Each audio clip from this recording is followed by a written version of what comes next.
Okay, well, let's assume we're doing it again at 30 frames per second. See if the bandwidth is a bit lower. It's more like 10 megabit, okay, instead of 50. Let's see if the game plays at all. So there we go. So this is a text-based adventure, to play text-based multi-user dungeon. I have modified it 20 years ago, 30 years ago, to make from a Tinymud type database engine, and removed basically a lot of the built-in commands like get and drop. And you basically, by adding extending the lock functions that Tinymud already had, and adding the concept of exits to players and things, which I call commands, it makes it more of a message passing style language, engine language front end.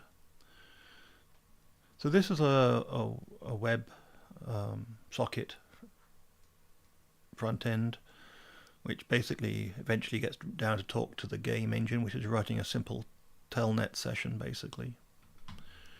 It's a real-time game, as you can see. This is a NPC or a robot that the game runs.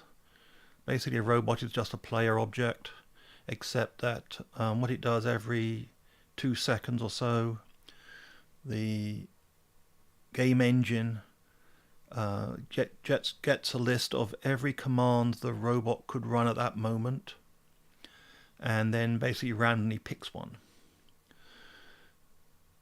To make it a little bit more manageable, if an exit is owned by the robot as a robot flag, then it's selected as one of the candidates. And if it's doesn't have a robot flag, or it's not owned by the robot, then it's not selected as a candidate. This allows you to basically have a map and have exits that form like a route around the map. The robot engine part also will do has some statistics, so it's what percentage of the commands will be effectively a move, what function will be a get or a drop. Though in fact the get and drops are again implemented using the same mechanism as the move function, except it's instead of just basically saying, okay, find everything that matches star, it'll say find everything that matches get star or drop star.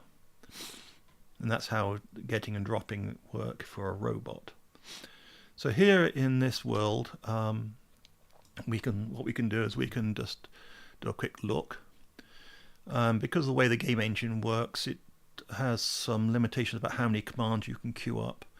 And in order to get some of the web front end to work, it basically sends a couple of commands in the background, and these are parsed by the web front end to get extra information such as the player's name and things like that.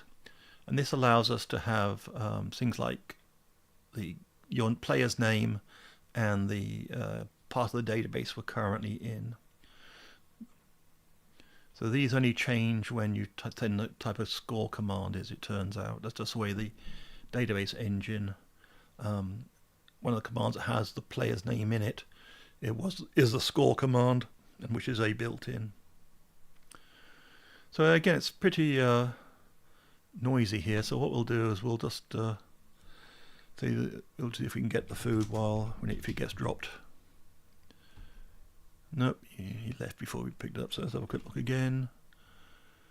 We're in the first. Let's go into the building.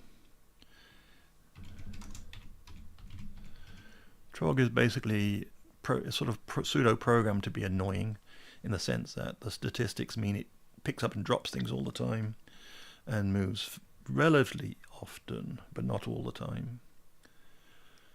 So we can get the food. We're actually really looking for the okay, he picked it up again.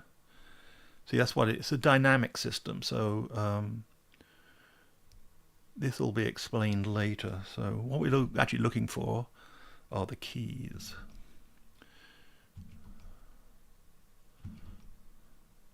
No key is here. It could be that Trog just dropped them somewhere else.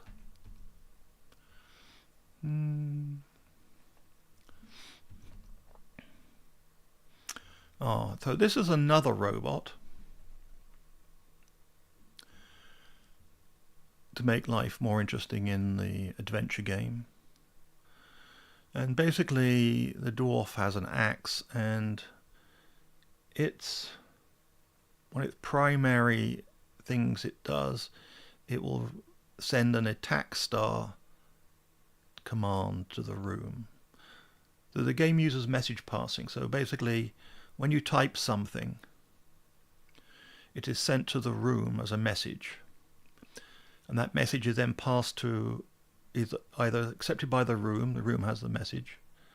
If it's not in the messages, the room's dictionary, it will then look at the player's dictionary, everything in the room's dictionary, everything the player's carrying, every other player, everything else they're carrying, etc. So there's quite a large search space, and it's dynamic as things move around.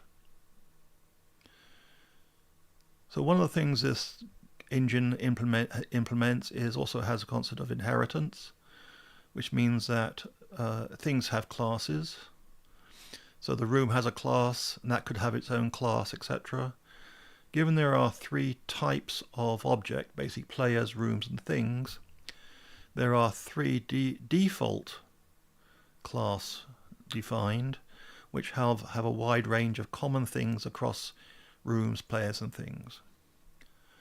Now, the thing about the dwarf is the dwarf actually listens to certain messages that it gets received.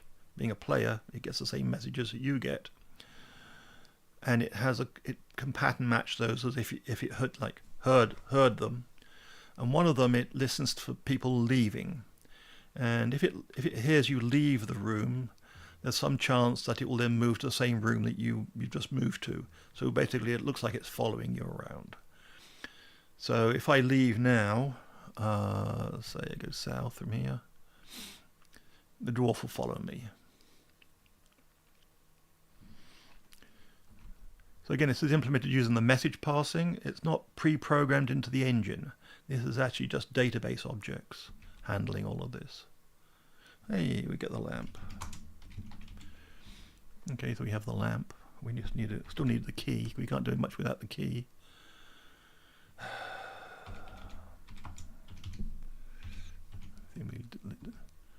Yeah, the key is okay.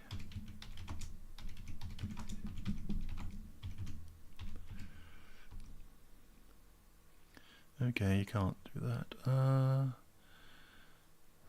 Okay, can I steal from the deal? I forget what I can do. Okay, fine. Now what I can do, because it's a web front end, I can actually just click on try again. Oops, he's left.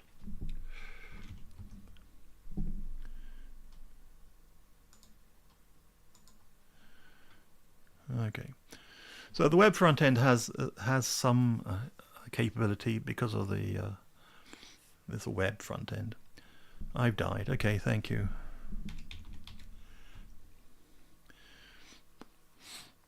Go down. So we're now no longer in the adventure part of the database, but we can actually get there from here.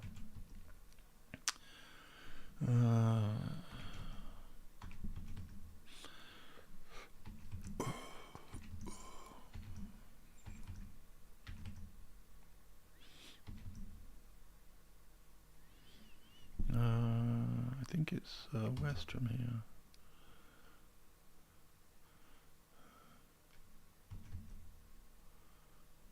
East, okay.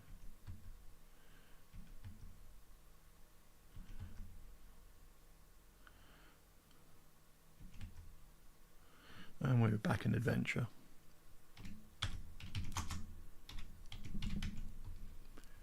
And we have the keys. That's what we needed. And we need the lamp, but we can get that later. Can we get the axe? Okay, thank you.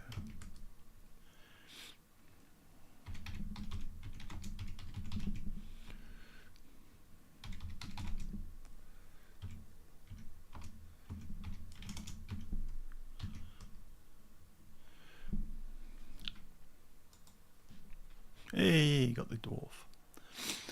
Now, the way the exits are matched, it uses wildcard patterns. It uses two wildcard patterns: star, which basically means any text, and pound sign or hash, which is any text that matches the name of the object that the command's attached to. Well, currently the receiver of the message. So in this case, we could say kill dwarf, which is dwarf, obviously it matches dwarf, with axe. So both of the way those work is that the room is sent the message kill star with star, basically. And what happens is the dwarf, as in all players, have a command that says kill pound with star. So basically, if you say kill dwarf, that matches the kill pound part with something. So what then happens is the lock function sends the kill receiver with star with what you typed in, and that then actually identifies the weapon you are using, and the weapon itself effectively then sends a damage message to the receiver, the original receiver, which basically the receiver's has a probability that it will defend itself. So literally it's like 4 or 5 messages fly back and forth between objects to implement this one command, which basically means that you can have shields and things, and you can also have an infinite number of weapons, etc. So that's part of the way this engine implements message passing and makes what it can do in terms of gameplay much more interesting.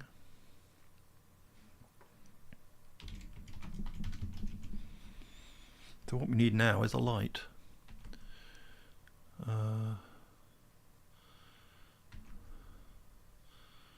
We need the lamp. Did you drop the lamp? No, okay. That probably means Trog has it. And the game is slowing down. Okay, thank you.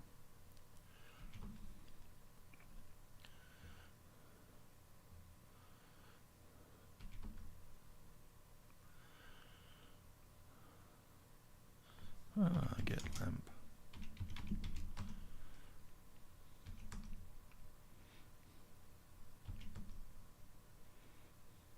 So we're now underneath that. We can go west. We need the cage for later. Now this game itself is not multiplayer friendly. So you can play with like a party go around at the same time, but it's not that player friendly because there's only one lamp, one key, etc. So if you've got the only source of light, other players can't get that far in the game without bumping around in the dark.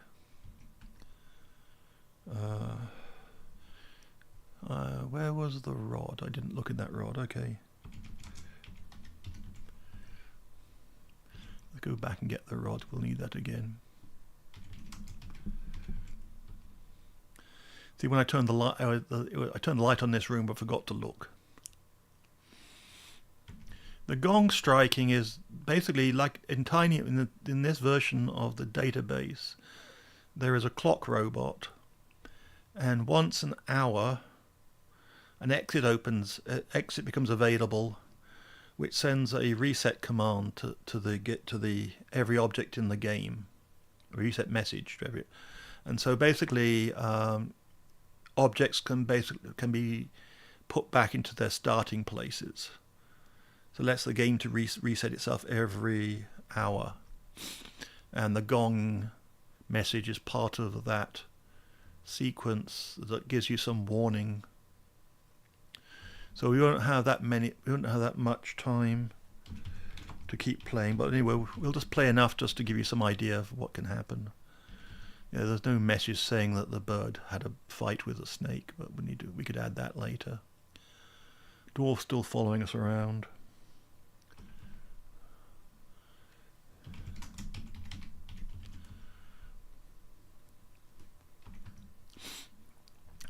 Now the clock robot should also have an exit which says the magic word in this room, but I think it's broken, or I forgot to put it in this version of the database. This database is 30 plus years old, so we'll see how it goes. Hi chat. I just noticed that I have chat. Thank you. Speech button. Okay, that's the easy bit. We just reset, but I need to turn the audio on. Hang on. What can you hear? What can I hear? That's music. I need to turn that off. So basically, I have text to speech enabled when that speech button is turned on. Now what can I hear and what can you hear? It depends how I mixed it. You hear, I hear what's on here. Let's see if that worked.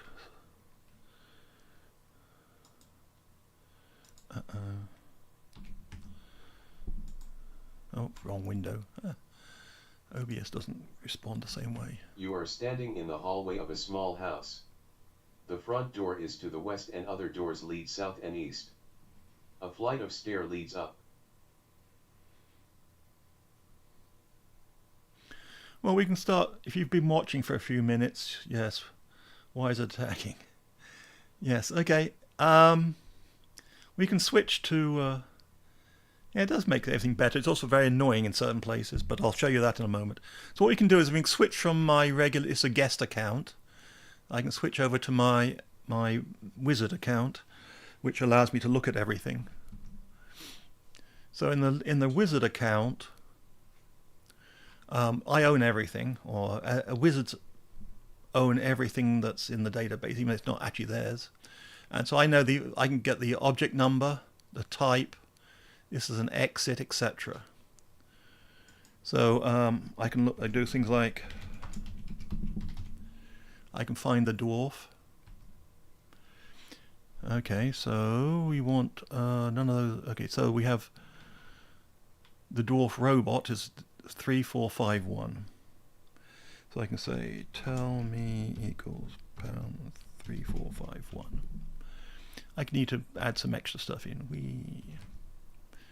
Okay, I need light. Where'd I leave the lamp?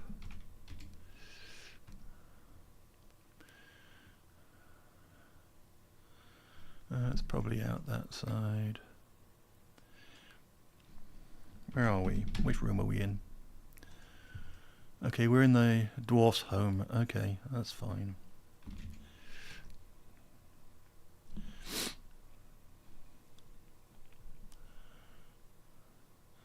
So how far behind are you on the chat?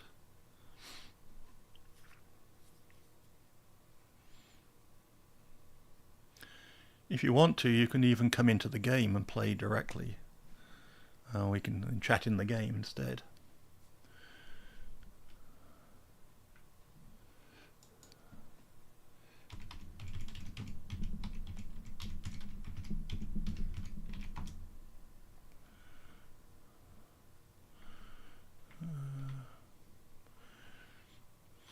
I can probably just show you the URL. There we go. If you want to if you actually want to join the game, you can come in on that link. This is multi-user dungeon.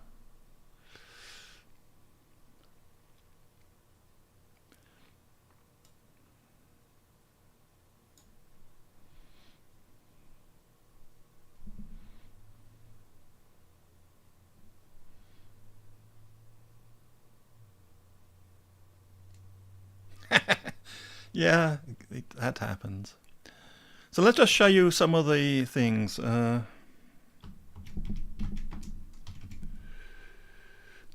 need to pick up stuff. Here we go. Oh, which one?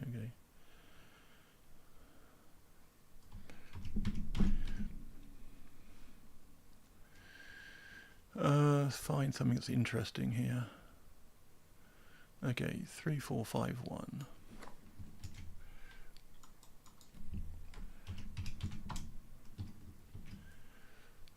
Whoops, happened there? Wrong. That's not it. That's the wrong coast. I screwed that up. I know I screwed up there. Basically, the way the it doesn't matter. That's from the stream title. The way I process clicking in here, it switches back to here almost immediately.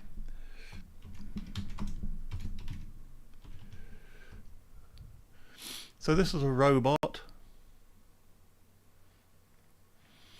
So this is the robot. It has a follow command, it has a defend itself, and it has the reset, which sends it home. So let's look at the reset first. I've got to implement a better object editing system.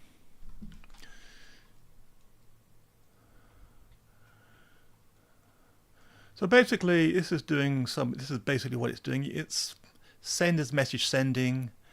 So you'd have to look at what .df2 is. So we can say at find/exit .df2 star, I suppose. It's 3469.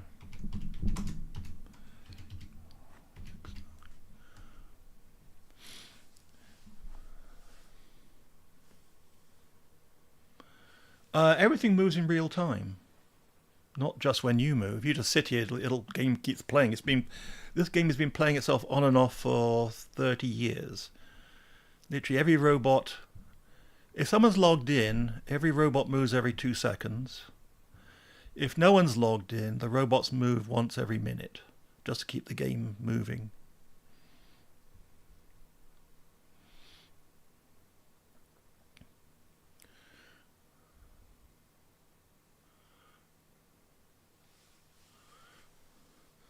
There are multiple robots.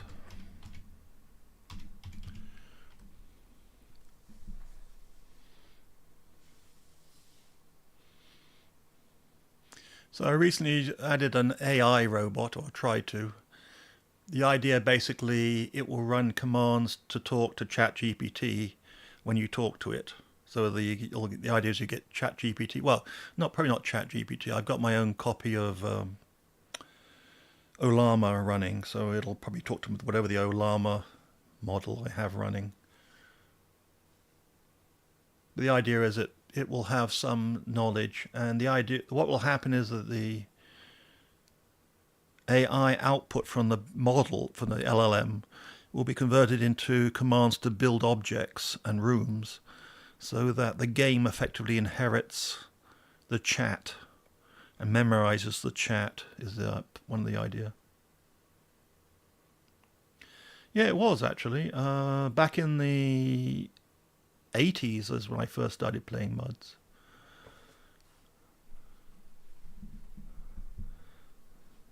And then I basically in 89, 90 got the source of Tinymud and started running the Tinymud on my local university computers.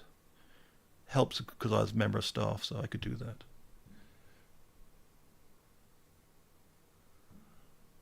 So this was before the web. Web clients the web wasn't even running by then, mostly FTP and email. That's how old this game is.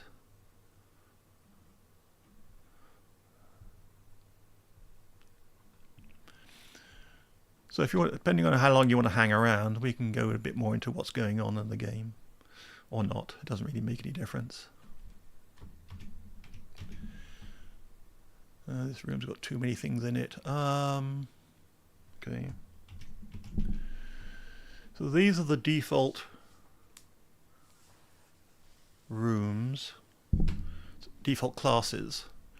So if no room, if you can't find a command in the room, or its inherit its class, or its class's class, etc., it'll look in the room class, default room class. Same with things and players. So a lot of the aliases and things are implemented there. The game needs a default wizard to own objects that have privilege. It needs a default generic player, which is called Beaker. I think it's called Beaker in the original game. Okay, well, what I'll do is I'll keep going through on this live session and just dig a bit further, and then I'll end the live session, and we can do it more on another day. Yes, yeah, it's 11:30 here in my time.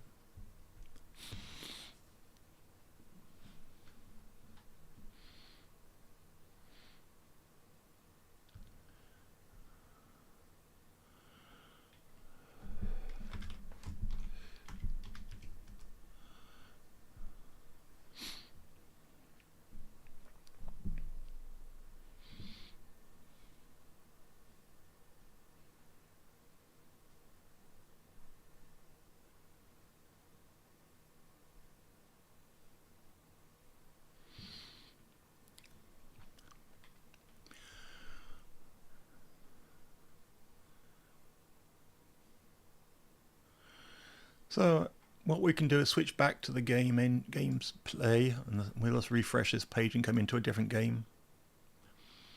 So this is a Zork. This is the dungeon database, which had Zork 1, 2, and 3 came from. This is from the C sources. The advantage of using the C sources is that every object in the original dungeon program I could convert into a game engine object. So the rooms and the things are converted. Then I had to just basically walk through and hook up some of the logic with the objects. So we can go in here and have a quick look. So we can look at the mailbox. Yeah, I know.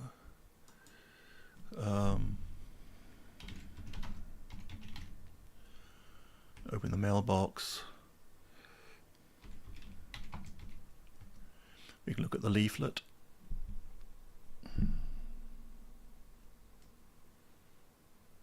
And my vector software, yeah, okay. Yeah, I understand.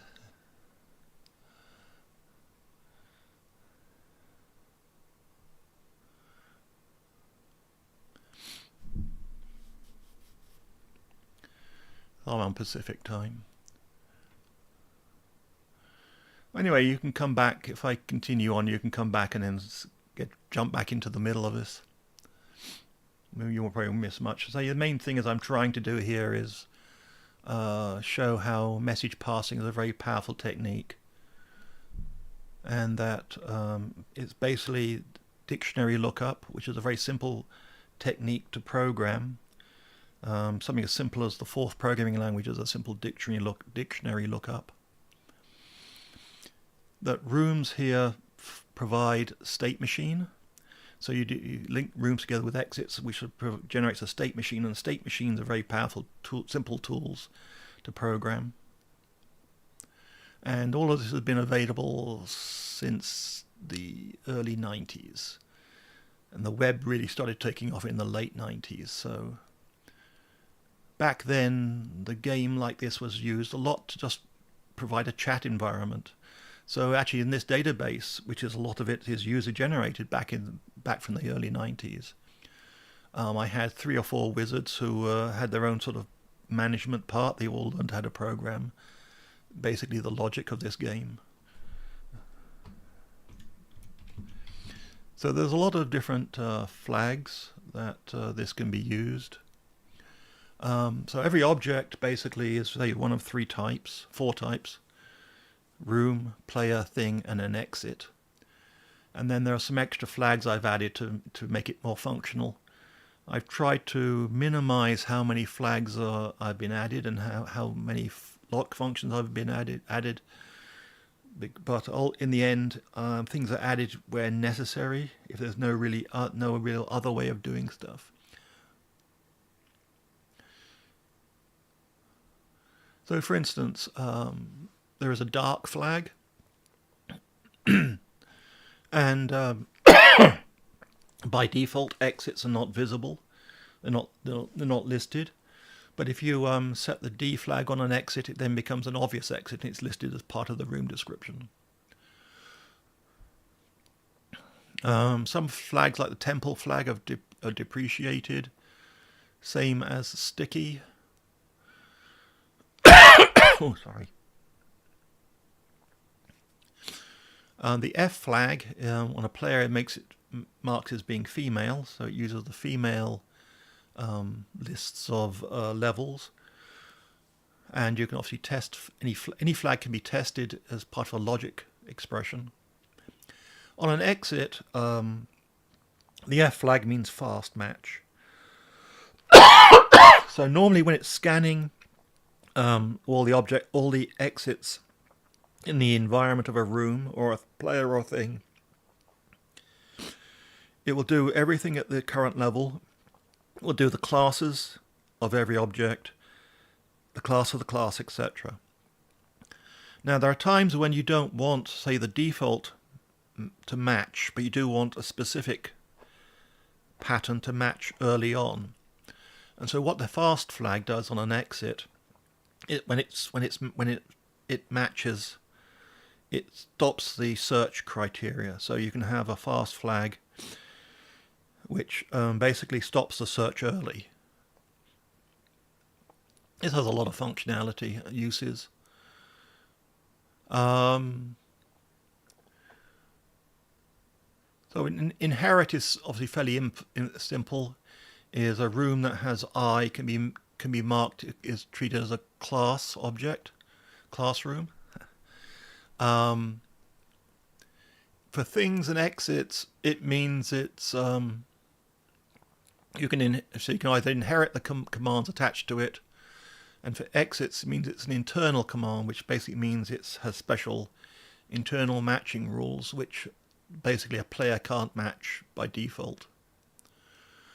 Weapon flag is depreciated, not used. Robot is only really for players or robot owned, the robot's preference. You can set an object to be a container.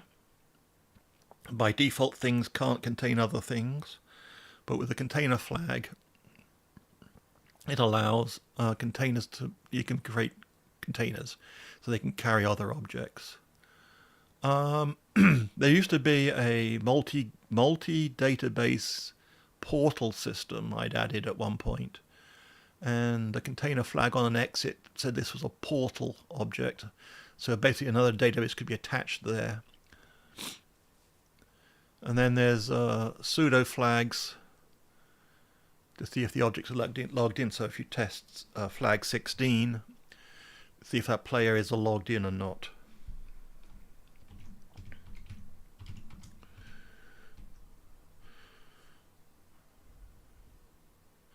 Okay, so there are actually more flags. I just need to update this. It hasn't been updated apparently. And it shows the first 16. Yeah, okay.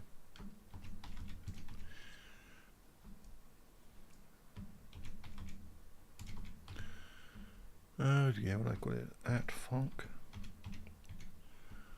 No, okay. It's have a problem about not typing something for a long time. Okay, so these are some of the built-in commands that are now in the game engine. Most of these are management, or some of these are wizard. Most of these are wizard only.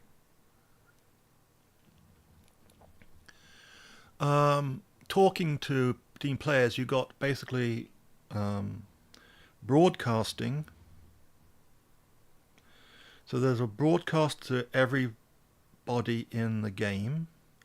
There's broadcasting to everybody in the local zone, and I haven't talked about zones yet. And then there's just basically sending something to all the other people in the same room.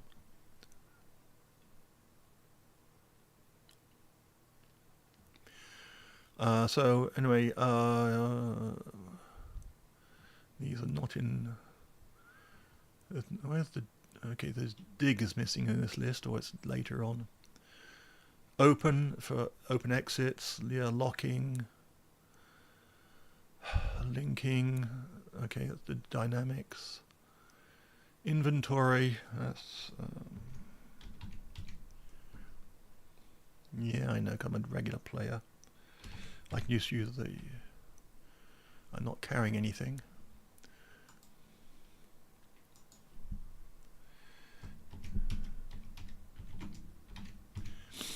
So we switch over to the thing. So we can see here that the message inventory has multiple aliases. If I issue the command, I am the receiver of the command. Yeah. It's inventory, INV, not ink. I don't carry anything. And I can also look at the lock function. Look at the object itself. And basically what it does here is it sends the inventory message, resends the inventory message basically with the effective ID of me, 4, which is a wizard. So basically you can't type the inventory command yourself as a regular user, but effectively I can this command changes the effective user ID to being a wizard, and therefore the command then does run.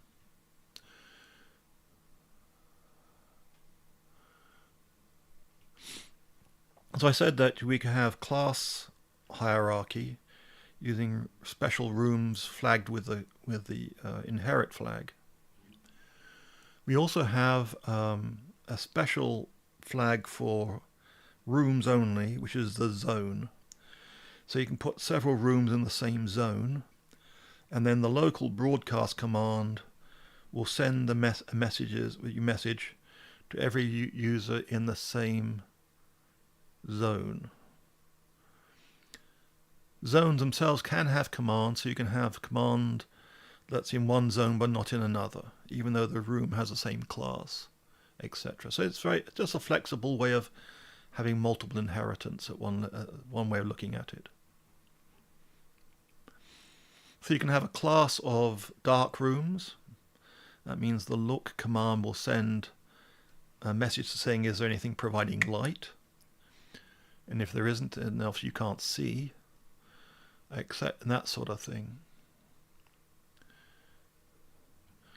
So the database engine provides functionality, but the database content really defines what the games are.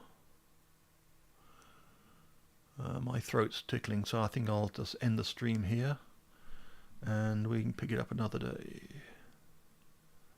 Please feel free to subscribe and like, etc., because obviously that's important for YouTube's algorithm, as you get used to hearing after a while watching YouTube's. Thank you for getting this far.